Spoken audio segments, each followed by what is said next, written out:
السلام علیکم ورحمت الله وبرکاتو. عزتمند مسلمانانو ورونو، امید ده انشاءالله چې ټول به روغ جوړ او خوشحاله یې.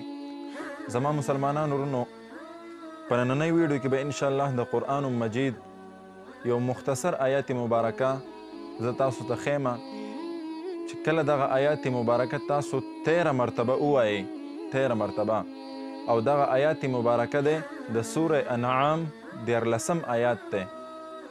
نو دغه آیات مبارکه چې کله تاسو 3 مرتبه ووایئ، 14 مرتبه ووایئ، 14 پیرې ووایئ، ستاسو په بدن چې په کم ځي باندې درد وي، ستاسو د بدن چې په کمه حصه باندې هم درد وي، تکلیف وي، دغه آیات مبارکه تاسو 14 مرتبه 14 پیرې ووایئ او په دغه ځي باندې چوف کوئ، نو د الله رب العزت په فضل سره به د دغه ځای نه درد ختم شي. تاسو ته به الله رب العزت د دغې درد نه نجات درکړي.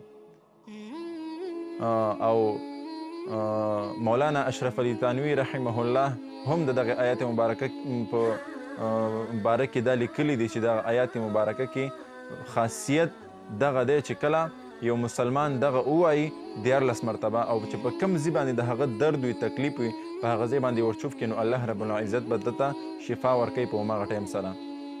نو آیات مبارکه ډېر آسان دی. سوره انعام به راواړوئ، 14 نمبر آیات دی او دغه آیات به انشاءالله تاسو زه په سکرین باندې لیکم یا په ډسکرپشن کې به انشاءالله تاسو سره دغه آیات شیر کوم.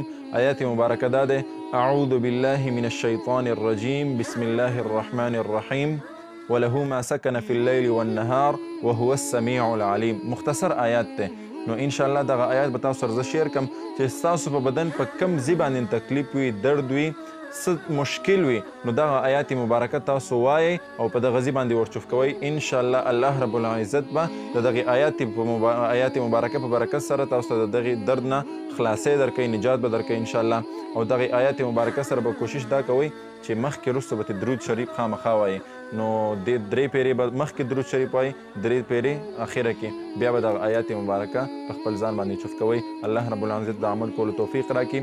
نور مسلمانان ورسره ضرور شیر کړئ، زموږ دغه پیج او چینل در سره لایک کړئ. الله خوشحاله کړه. السلام علیکم ورحمت الله.